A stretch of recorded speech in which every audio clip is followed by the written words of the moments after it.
exalted. Hello? Happy Good News Friday. It's good to be with you. I have a little bit of a frog in my throat, so bear with me as I do my best to get through the show. I'm feeling great, but my voice is maybe not quite caught up with how I'm feeling. I am delighted this hour to welcome a special guest, actually someone who has been my friend for many, many years, is joining me on the program. There we go, and he is with us. My guest this hour is Daniel Fazzina. He is the author of actually 2 books, Divine Intervention, which tell the incredible story of God's miracles today in people's lives, and it is such a tremendous encouragement. I have read each of his books several times.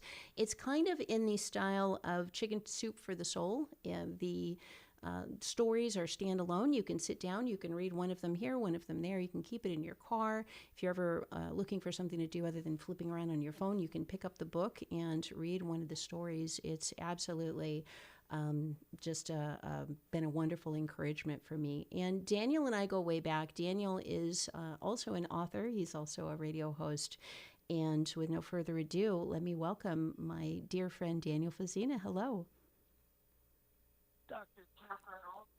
So great to be with you on the air once again. How are you doing today? I am doing great. It's so good to have you on, and a lot has changed since we last did an interview together. I am now in a studio and live casting or live streaming this program right now through YouTube, so we'll be able to have a record of this as well that you can go back. So let me catch people up here. You and I go way, way back. You had a miraculous experience of healing yourself, and as a fellow Christian, you experienced this tremendous, amazing thing that the Lord did in your life, and then began reaching out and talking to other people, and the Lord inspired you to not only write a book about it, but also to have a radio program and bring people on for many years to interview them about it. So your book is Divine Intervention. I've got a link to it if people want to go to Katherine-Albrecht.com in the chat room. I have a link in there so you can link to it, and I'll also have Lori paste it or put the link in the archives of today's radio program.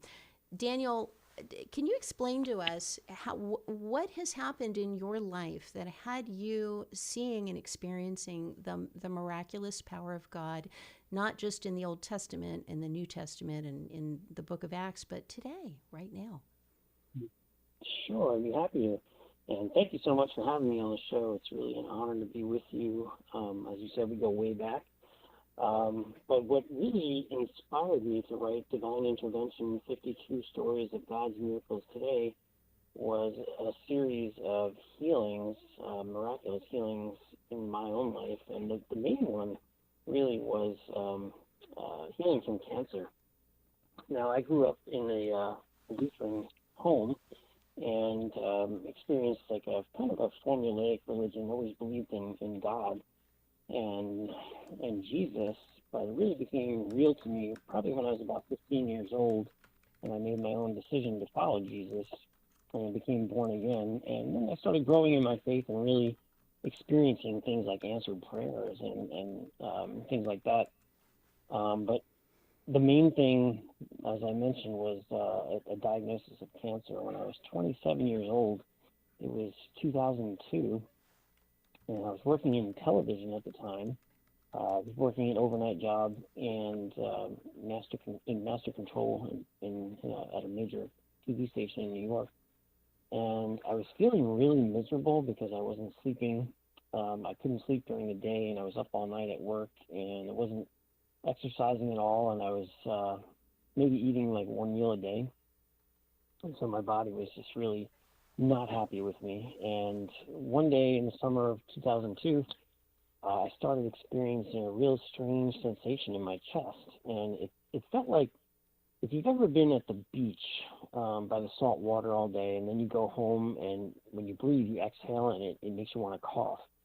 It was kind of like that feeling, but I hadn't been at the beach. So I was like, wow, that's really weird. It was a very strange sensation. And after a little while, that went away. And then a little while later, maybe a week or so later, I experienced, I started getting radiating pain, throbbing down my side and my arm. And I thought I was having heart trouble, like maybe I was having like a heart attack or something. But, I'm 27 years old, and I'm experiencing this gripping pain and throbbing. And so I'm at my TV job overnight, and I'm just suffering through this. And I was like, I got to go get this checked out, right? So as soon as I got out of work on my 8 o'clock shift, 8 a.m., I went straight to a clinic, and they were taking all sorts of tests, and EKG came back slightly abnormal, and the guy's like, well, you could be dehydrated, or we're not really sure what it is, but if the pain doesn't go away by tonight, go to the emergency room. And so he sent me home, and that's what happened. I didn't get any relief from the pain, and I just went to the emergency room and spent hours and hours there, and doctors are asking me all sorts of questions, like, do you smoke? No. Do you drink? No. Do you have a history of heart trouble in your family? No. Do you do cocaine? Only on weekends. No, just kidding. I didn't have any of that. And again, 27, x-rays came back negative. Finally, they took a CT scan, and the doctor came in. This is probably 3 or 4 hours in. And he said, well, we found something, and it's a rather large mass in your chest. And I asked him, like, well, how large is large? And he said, it's grapefruit sized. I'm thinking, oh my gosh, I love grapefruits, but I don't want one in my chest, that's for sure. So long story short, they sent me for biopsies, and it came back as lymphatic cancer. And you're 27 at this point. So you're a young 27. man. Had you had a lot of health issues? Had you grown up unhealthy, had cancer as a kid? No, nothing. This just came out of nowhere. What's interesting, Catherine? I believe God prepares people. At least he did with me, because I'm kind of like you. I'm very curious, and I like to research things. And I had started 6 months prior to this, in about January of 2002, I started this exhaustive research on the cancer industry and alternative therapies and things just like that. Randomly? Because I was interested in it. Huh. Yeah, Okay. I mean, I thought it was fascinating, and I did a real deep dive on chemotherapy and alternative treatments and things, because I was reading about doctors who were treating cancer and having success with it without chemo, and I was very interested in that. Anyway, so here I get this diagnosis in about June or July of 2002, and they said, we'll give you chemo. We're not sure if it's going to respond. You got maybe a 50-50 shot if we give you chemo. If you don't take it, you'll be dead within 3 weeks to 3 months. Oh my gosh. That was what that's what I got at 27 years old. So this tumor was so big, by the time they found it, it was already the size of my heart, and it was above my heart, inside my chest. And it was so big that it was crushing. malignant. This was a malignant tumor. This Yeah, was not cancer. just a Yep. benign This was cancer right on your This is heart. cancer. Unbelievable. Okay. B-cell lymphoma. So Now, you're still with us today, so the Lord did I something. am, yes. Apparently he had more work for me to do, and it's an amazing story, because I didn't know what I was going to do, because again, I had been researching all this stuff, like about alternative therapies and things like that, and I was reluctant to take chemotherapy because I was reading about all the side effects and what it does. And basically what chemo does is it kills, it's like a broadsword. It kills everything, every fast-growing cell. And they're hoping that they'll kill the cancer before they kill the patient.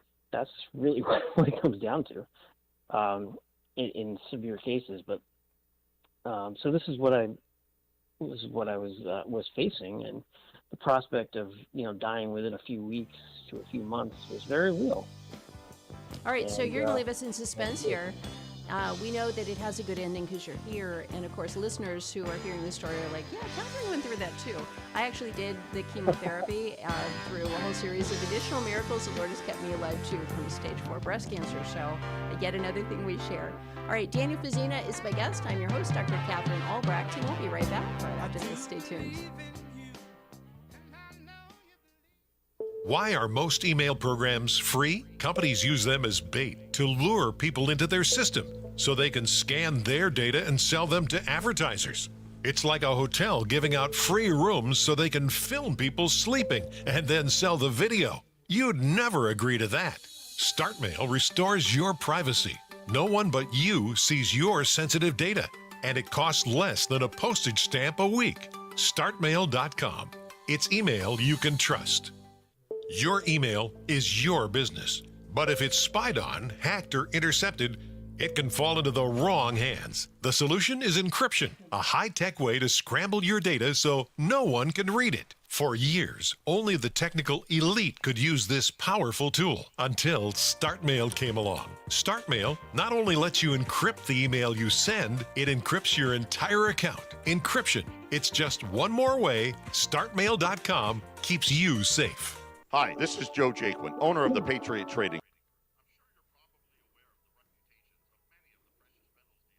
So a huge crowd, too huge to count.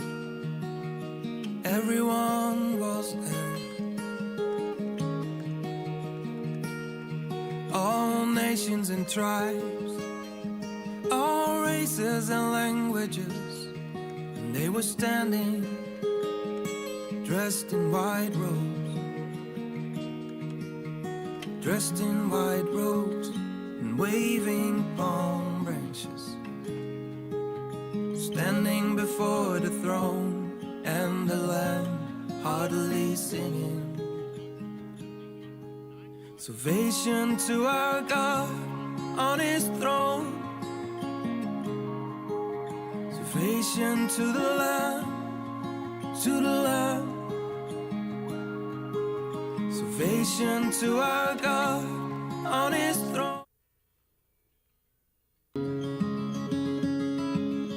People who walk in darkness will see a great light.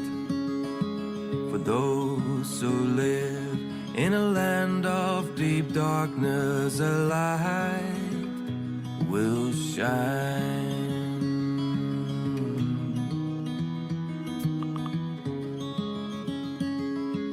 The people who walk in darkness will see a great light. For those who live in a land of deep darkness, a light will shine. Hey, we're back. Katherine Albrecht here. My host is my dear friend Daniel Fazzina. He has been an incredible inspiration, as well as being just a very good friend, a fellow radio host, author, and also cancer survivor. We left him at the before the break talking about the grapefruit-sized malignant tumor at age 27 that he had found, or the doctors had found in his chest, as he was making a decision what to do next. So, Daniel, what happened? Yes, so again, the doctors told me I could be dead within a matter of weeks to months. They decided they wanted to give me chemo once a month for 3 months, or 6 months rather, and then take a scan halfway through to see if the tumor would be responding.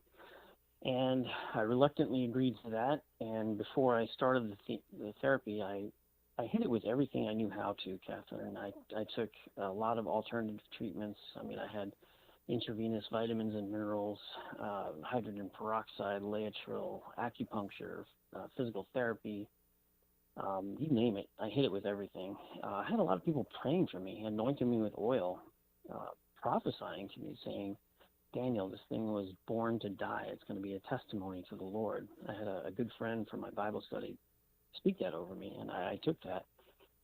And I did the 3 rounds of chemo, and you know, Catherine, I had this incident where I was in the hospital and I'm literally suffocating to death. This tumor was so big that it was crushing my pulmonary artery. I wasn't getting enough oxygen, and I really felt like I was dying.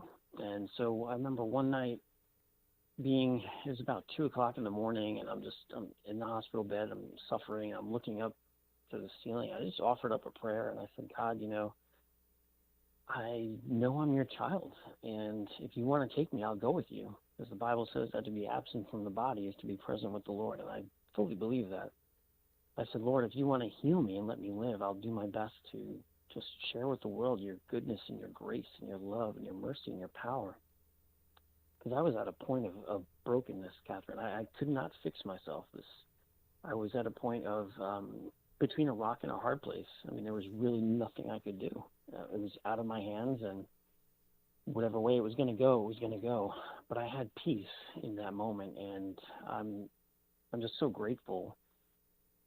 But anyway, going through, again, 3 rounds of chemo, and then in December of 2002, they were going to take a scan, a halfway point scan, to see if the tumor had shrunk at all. They were hoping that it was, shrinking.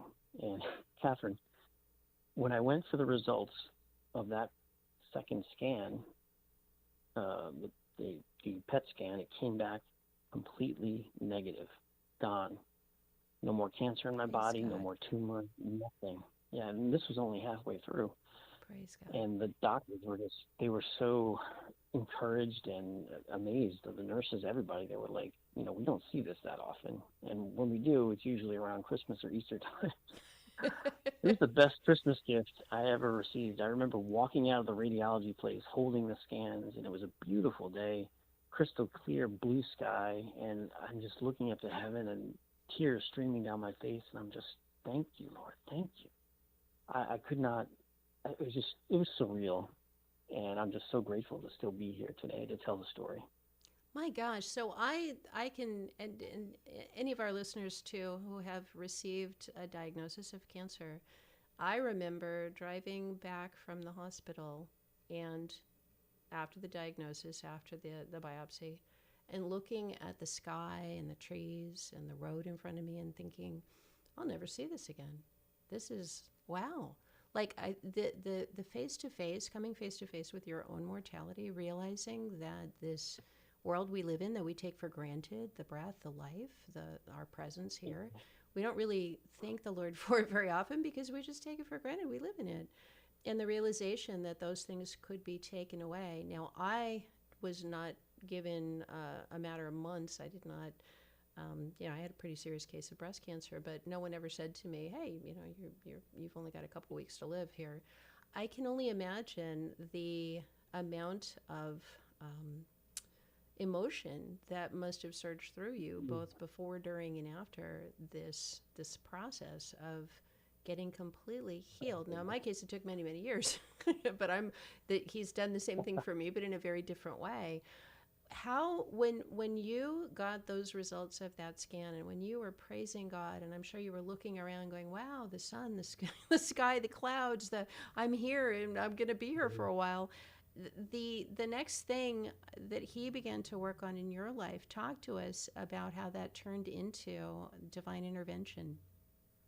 The book, the radio show. Yeah, it was it's a long story, but the gist of it is, like, when I got that healing, eventually, the doctors wanted me to finish out the 3 rounds of chemo, which I did once a month just to be sure to, dot the I's and cross the T's. But they were really impressed and incredulous that it disappeared. Not only did the tumor disappear, but it didn't even leave any scar tissue behind. They were telling me that normally when tumors retract, they leave scar tissue. And the cardiologist, he had read my scan a year later, and he said there's not even any scar tissue, nothing. It's like it was never even there. It's just amazing. But I have the scans to prove it, that it was there, and it disappeared. But anyway, when I went back to my job at the TV station, I was out for probably like 9 months all told, just recovering, because the chemo really weakens your body. Imagine, yeah. But I went back and I started sharing the story with my coworkers, many of whom were non-believers. This is Long Island, New York, not exactly the Bible Belt, so a lot of skepticism and unbelief, but a great mission field, I'll tell you that.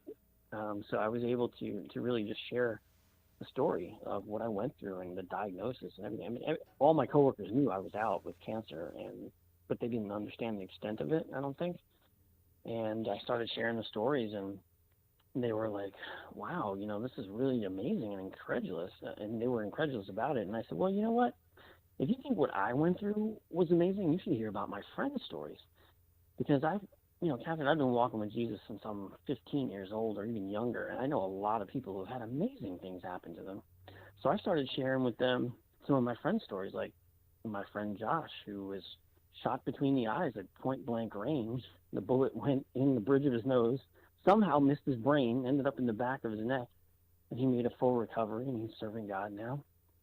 I know a guy who, one of the first people who visited me in the hospital when I was there, a friend of mine from church, God miraculously healed him from AIDS. He was dying, wasting away, couldn't gain weight. He had like 6 or 7 positive HIV tests, and God miraculously healed him. He went back in for I think it was his 7th or 8th test, came back completely negative, and he's healthy and happy and serving God now. It's just amazing. So I started sharing these stories, and my coworkers were like, wow, you should probably compile these stories and put them into a book or a film or something, So that's what I started doing. I started tracking down all these people that I already knew who had amazing stories and just compiling them. At first I was going to do a documentary film, but I didn't have the time or money to fly around and meet everybody. So I started interviewing them either in person or over the phone, and then transcribing them and putting them into a book form. And that's how my first divine intervention book came about. I started compiling these stories. It took me about 3 years, and I've actually had 3 volumes of divine intervention. And I need to get the third one. I only have the first 2. Okay, and then I also have an audiobook version, which just came out on Audible. It's an award-winning book. It won silver for audiobook nonfiction at the International Reader's Favorite Book Competition. And I'm very excited about that. That's on Audible if you like audiobooks. 32 different narrators from all over the world, all different accents, because there's people from all over the world in my book. And so I'm very excited. I hear your pup in the background. Yeah. What kind of dog do you have? She's a full-blooded Canardly. A what? A Canardly, yeah, because when you look at her, you can hardly tell what kind of dog she is. Canardly. All right, you got me. I have a 11-year-old German Shepherd. He's such a love, but he's an older pup now. He's like 110 pounds, but just an adorable dog. Scares everybody to death because he's big. But yeah, and Jack Russell. So I'm in his studio here. Otherwise, you might see my cats jumping up or something happening around me. But so I know how that is. I apologize for that. Oh no, I think background noise. We all have lives. One of the things I really like about this era versus when you and I first started out is that people are more real. We're living real lives in real places with real families and real homes, and it's not all plastic. And especially with AI becoming the thing, it's like we went through a period where everybody was coiffed and careful and artificial, and then we went through a period of reality, and now we're back into a period of who even knows anymore. So I appreciate when I'm talking to people I know that I know are real, really exist, and really do have dogs in the background. So I think it's a wonderful thing to just know that we're all real. The book, so the 3 books, the audio book. If the way I described it coming in, and I want to get your description, the sort of chicken soup for the soul, bite-sized pieces. Did you do that on purpose so that people could just pick it up, flip to any page, and get inspiration? Absolutely, yeah. I describe it as chicken soup for the soul meets the Bible. So yeah, you've got these there you go. article-length stories that are showcasing different types of miracles, from healings, conversion experiences, near-death experiences, conversion, everything in between. All right, when we come back, we're going to be talking. We'll be going through some of the stories. They're from all over the world. They're from India. They're from South America. They're missionaries. They're regular people. They're children, adults. It's all there, and it's such an encouraging book. Divine Intervention. I have a link on my website, Katherine-Albrecht.com. Hop in the chat room, grab the link. All right, we'll be right back. Is your email box overrun with spam? With a StartMail account, you'll never have to give your real email address to a stranger again. Online shopping, newsletter subscriptions, getting that 30% off coupon, they all need your email address. But with StartMail, you can invent new addresses or aliases linked to your inbox behind the scenes and give those out to people while keeping your real address hidden. It's just one more protection from StartMail.com. Red alert, Yahoo users. You've fallen in a trap that could ruin your life if you keep using Yahoo. You consent to sharing all data in your email account with our AI providers, and you grant us a perpetual license to use, display, publish, and publicly distribute your content in any media known now or in the future, and to let other users access and distribute it as well. Yikes! It's time to switch to StartMail, the only email that's AI-free and private by design. StartMail.com. Use promo code JD. What message?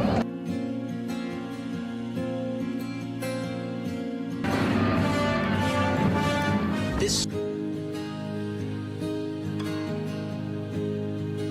Look at the birds. Look at the birds. I tell you not to worry about everyday life. I tell you not to worry about everyday life.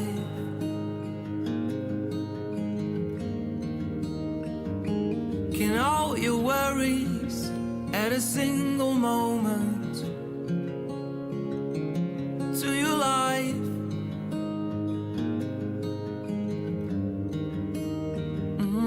Look at the birds.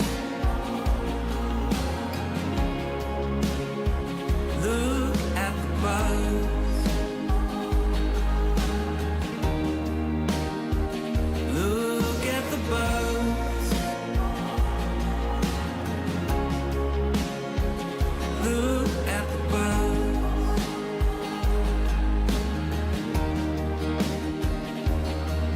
And if God cares so wonderfully for wildflowers, He will certainly care for you. And if God cares so wonderfully for wildflowers, He will certainly.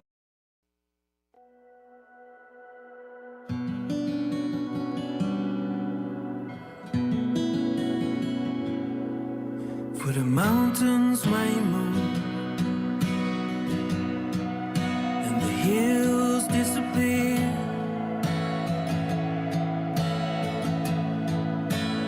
even then my faithful love for you will remain.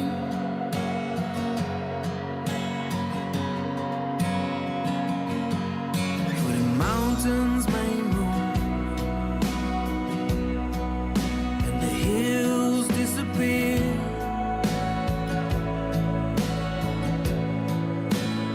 even then my faithful love for you will remain. My covenant of blessing will never be broken. My covenant will never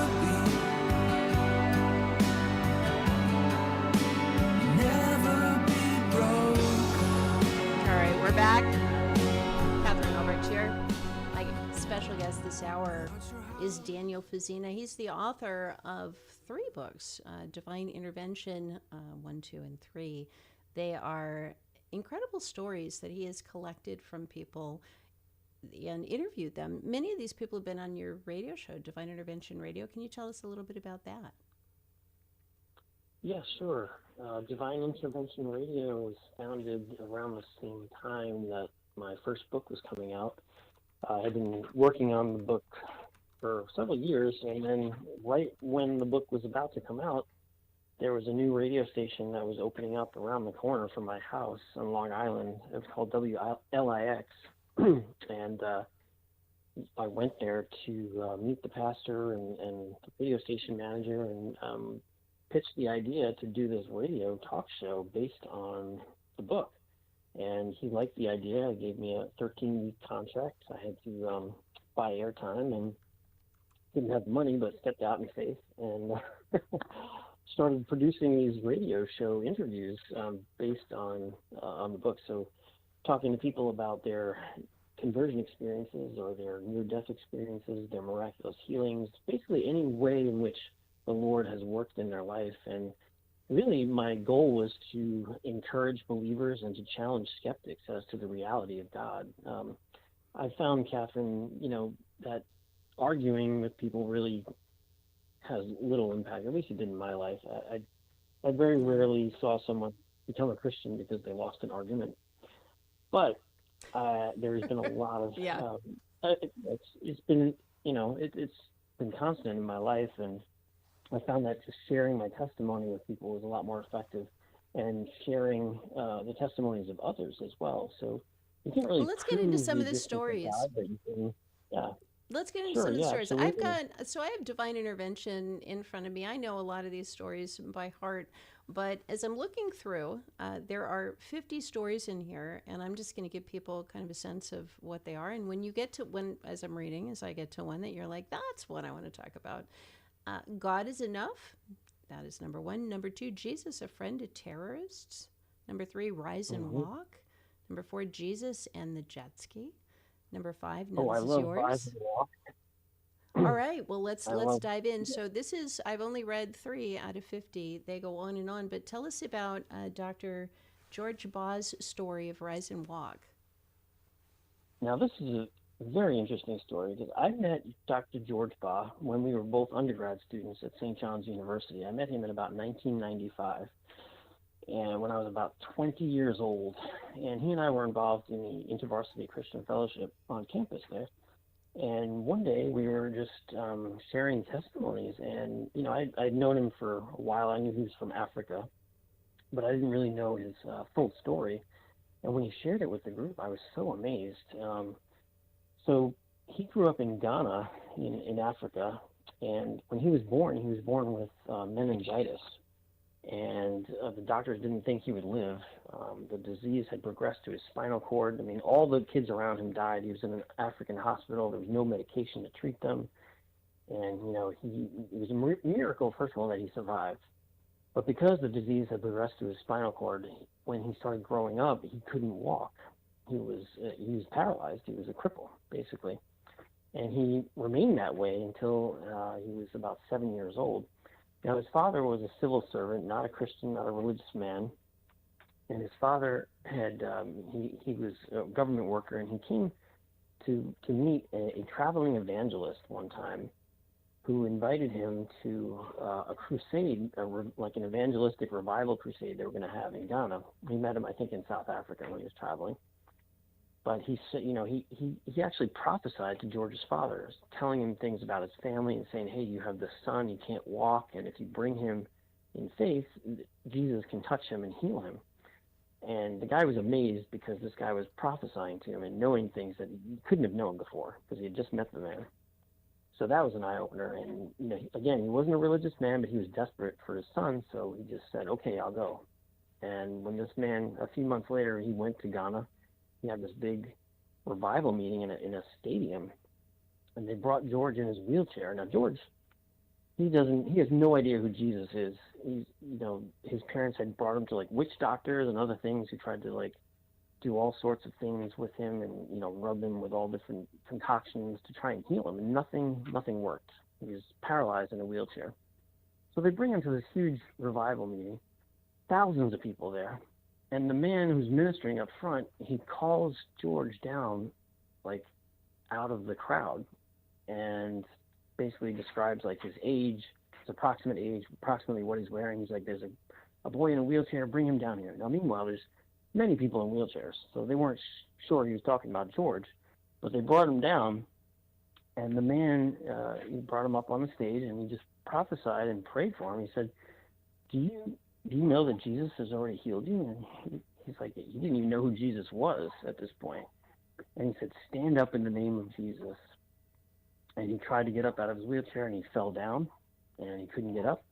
He did it 3 times, and the last time he said, "In the name of Jesus, rise up and walk." And George said he felt this shock, like electricity, go through his back and through his whole body, and he was able to stand up and take some steps and walk for the very first time at the age of 7.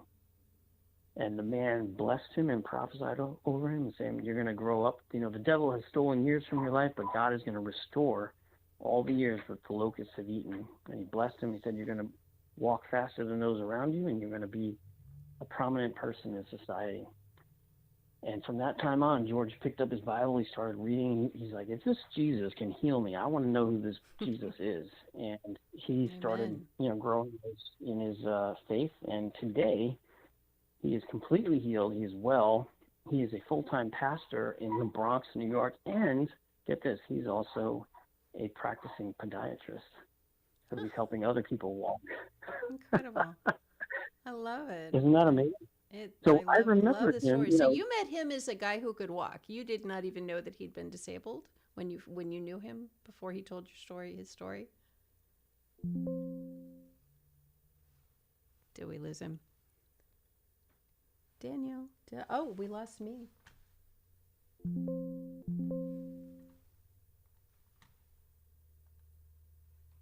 Sorry about that. I think I got disconnected. There we go. Let me back. Me back in. Hello, hello. It's not. So those of you on YouTube, I don't know if you can see me or not.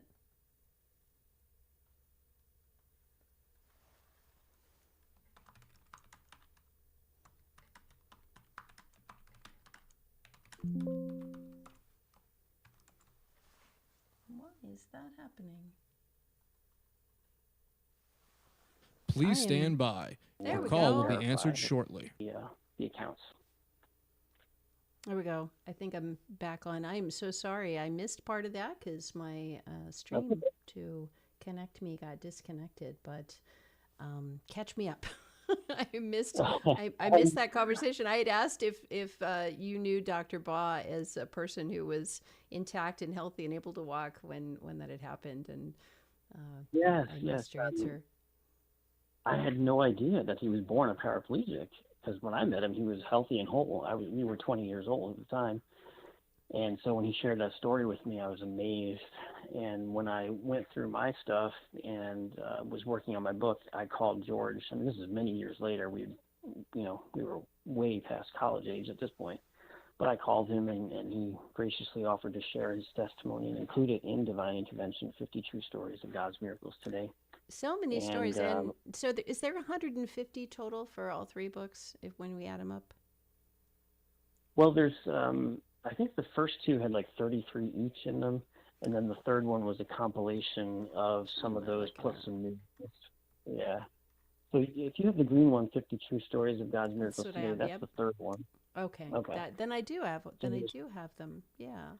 I have the 50 True Stories. All right. Oh, and there's a quote from me. Mm-hmm. Look at that. Quote from me. There is. I'm going to read it. Daniel Fazzina has the rare talent of finding that perfect, once-in-a-lifetime, jaw-dropping, miraculous story that leaves you crying, laughing, and praising God out loud. And just when you think nothing could top that, he goes on to do it again and again and again. I've been blessed and refreshed every time I've read a chapter of his book or heard an hour of his radio program. I wholeheartedly recommend his show and book as a tonic to grow your faith and confidence in the Lord. Dr. Katherine Albrecht, syndicated radio host and best-selling author of Spy Chips. I forgot that I had even put that in there, but I agree with every single word. What a ringing endorsement. We go back a long time. So, you gave me that probably 15 years ago. My gosh, do we ever? Wow, 50 stories in here. So we're coming up on a break. When we come back, I want to talk about some of the stories that happened, particularly like people running out of gas or just bizarre situations, not bizarre, but the kind of situations that we all find ourselves in where you're just like, help, Lord. And he just stepped in and did something miraculous, not up on a stage, not with a pastor or preacher, but just with regular people. All right, my guest is Daniel Fazzina. We'll be right back with those stories. Stay tuned. I've been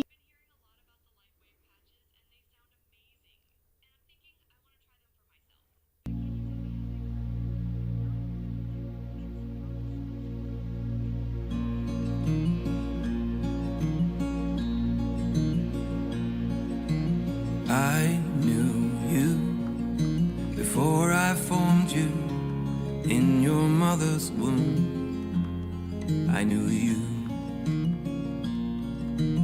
I knew you before I formed you in your mother's womb. I knew you.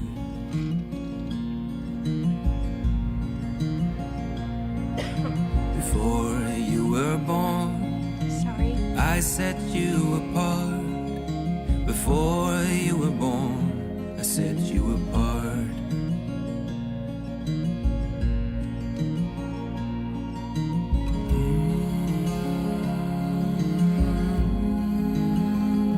I set you apart. Don't be afraid of the people, for I will be with you. Don't be afraid of the people, for I will protect you. I have put my words in your mouth. I have put my words in your mouth.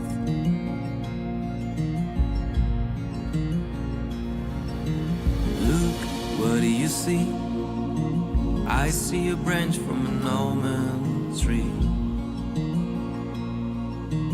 Good eyes, I'm sticking with you. I'll make every word I give you come true. Today I've made you strong, like a fortified city. Today I've made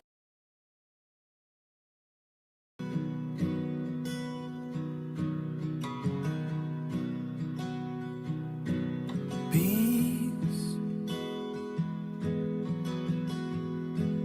flowing like a gentle river.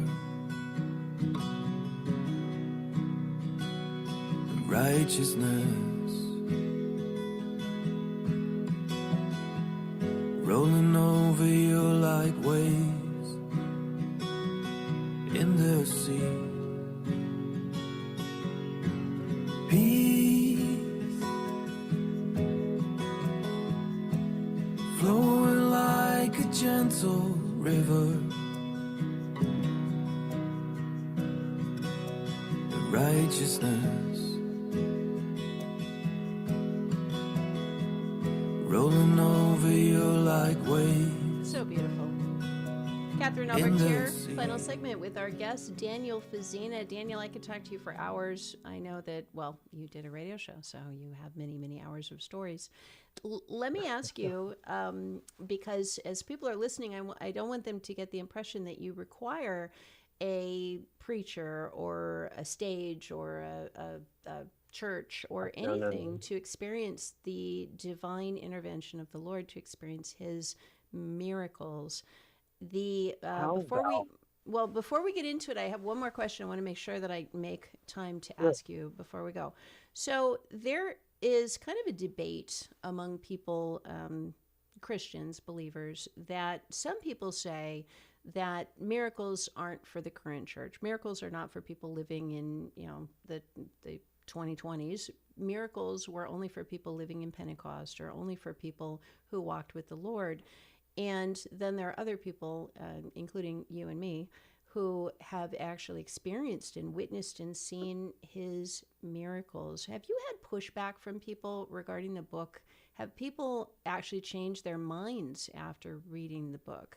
Because this view that God does not do miracles simply does not reflect people's experience. That's right. Yeah, I mean, I've had a little bit of pushback, I would say, but it's hard to really argue against people's experiences. They can deny them if they want, but this is what happened, So, it's interesting that you mentioned the pushback and stuff, because one of the people who really encouraged me to write this book was a non-believing coworker at my television job, and he said to me, Daniel, I don't believe in miracles. If the miracles that are written in the Bible are true, I would have seen one. Like, how come I've never seen one before? And I said, that is a great question. I think he just wasn't hanging around the right people, or maybe he just didn't recognize it, or maybe his time hasn't come yet, but he will eventually. But it was for people like him that I really wanted to write the book for, people who are skeptics. You know, I want to challenge skeptics and encourage believers. So Awesome. it was All right. like I said, yeah. I That think non-believing your book coworker is really an antidote. I think if anyone's listening and you've heard this argument, or you've made this argument, or this argument has been made against you, that the miracles are not for the modern era, I would highly recommend get a copy of Daniel Fazzina's book, Fazzina. The book is Divine Intervention. There are multiple stories in here, 50 stories in the green copy that I have, that I put a link to on my website. 50 different stories of all different walks of life, people all over the place experiencing miracles. I've experienced tremendous miracles right in front of my very eyes. I've experienced them myself. So God is very definitely in the business of doing miracles in people's lives today. All right, now let me let you dive in and tell us some of the, just in a nutshell, see if you can kind of cover a couple of the stories of people who had miracles happen in regular life. Well, here's one one of my absolute favorites is called Jesus and the Jet Ski, and it's my good friend Fred Clem. Now, this guy was an atheist, and he had a divine intervention where there was no preacher involved, there was no church, there was nothing like that, but God directly intervened in his life. And what happened was, now I met Fred probably the year 2000 at a Bible study, and I noticed he had this massive scar on his throat, and I was like, what is that? You know, and he's like, oh, he had a trach, a trach put in. And I was like, well, there's got to be a story behind this. So he told me the story, and it was quite amazing. So in 1996, he was riding a jet ski in the bay off of Long Island, Shirley, New York, Smith Point Beach. He was going really fast, probably 45 miles an hour, he said. And he was jumping wakes from passing fishing boats. And he jumped his one wake, and then he came down and he hit a sandbar going at approximately 40 miles an hour. And he was thrown from the jet ski, and he was knocked unconscious. And the news report said he was floating in the water for about 17 minutes before he was pulled out and flown to the hospital. And he was unconscious and in a coma. And basically, the doctors were telling his parents, because he had massive head trauma, they were saying, get all of his affairs in order. He's not going to make it through the night. And well, he did. And then they were like, well, he's not going to make it through the week. And he did. And he kept living in this state of a coma for week after week, month after month. 6 months he was in a coma. And what happened was, while he was in the coma, he thought he was dreaming. He thought he was just asleep. His wife and kids were in the next room. Everything was fine. But it wasn't a dream. He was in a coma, and he said he saw a vision of Jesus Christ at the Last Supper with his apostles sitting around at the table. And he said Jesus got up and walked over to him, reached out to him, and touched his hand. And when Jesus touched Fred's hand, Fred actually awakened from this coma that he had been in for 6 months. And he knew it was Jesus. I mean, there was no doubt about it. He knew who Jesus was from going to Catholic church as a kid, but he had never, been to a church in a long time, didn't think about God. Effectively, he was an agnostic, he said. But he said Jesus reached out to him, touched him, and he awoke in this hospital bed. It took him over a year to recover. His muscles had atrophied. He had to go through speech therapy, physical therapy, occupational therapy. But he eventually made a full recovery, and he started telling people about Jesus. He's like, look, I didn't even believe in God, and the Lord reached out and healed me and restored me. And today he is walking with the Lord. This is probably 30 years later, and still on fire for the Lord, which is amazing. I want to say just one thing, and we can't fit in all the stories I want to fit in. I encourage people to get the book. But one thing, as a believer who prays for members of my family, people that I love, people that I care about so deeply, that have not found the Lord or are not walking with him or have not found, I pray that he would do that kind of a miracle in their lives. Because this is the fact that the Lord can step into someone's life who does not know him. You have other stories. I'll never forget the story about the gentleman who was part of an Indian Hindu religious family and was just out of, thin air practically, introduced to the Bible and saw a vision of Jesus Christ and was led out of that religion and into following the Lord, and then led his whole family away from the family business, if you want to call it that, into following the Lord. That's the kind of thing where people, we perceive these miracles as only happening to people who are truly just really devout and really walking with him. And that certainly is, I know that the closer I walk with him, the more likely I am to see miracles. But he also has stepped in and performed miracles in the lives of people who did not know him, who weren't walking with him. And that is one of the things that gives me a tremendous amount of hope and encouragement for people all over the world, all around the globe, who do not know him, that in addition to our testimony, in addition to, go and spread the gospel and, the things that we are supposed to do, the Lord also just independently intervenes in people's lives. I do not know why or how he picks the people he does it with, but it's incredible. How many of your stories, of the stories in this book, just approximately, would you say are people who were atheists at the time that the Lord intervened and did a miracle for them? Well, I have two stories. One of them is entitled Jesus and the Atheist, and then I have one called Jesus and the Jewish Atheist. And then my friend Fred that I just mentioned was effectively an atheist, an agnostic basically. But there were quite a few in there actually where the people had no idea, who God was or didn't believe at all. And there are others who were, maybe raised religious but didn't have a knowledge or a personal relationship with the Lord, and they had a miracle of some sort that really took their faith ahead. So it really runs the gamut. There's so many different people from different parts of the world, and different types of miracles, different types of interventions as well. But the point is, God knows each individual heart, and he knows what's going to get each person's attention. And if you look in the Bible, Saul, who was persecuting Christians, he was a Jewish Pharisee, a religious guy, but it took a direct intervention and a revelation of God on the road to Damascus to change him. And then you have, Thomas, who was a believer in Jesus, but was really doubting. And it took God, Jesus, the resurrected Christ, to appear to him that he would recognize him. So there's room for everybody in God's family. And like I said, God knows each person, and he knows what we need at what time. And there's so much grace in those stories that he wants that no one should perish. He did not want to punish Saul. He wanted to bring Saul on board and show us all the truth. So, well, Daniel, it's been a delight having you on the program. I'm going to have you back, and when I have you back the next time, I'm going to have Zoom up and working on my YouTube stream. So, listeners, you can and viewers, you can look forward to us having a Zoom interview. We have so many things to talk about, so I can't wait to get you back on the show. I'm glad we're back in touch. Thank you so much, Katherine. It's been an honor. Absolutely, it goes both ways.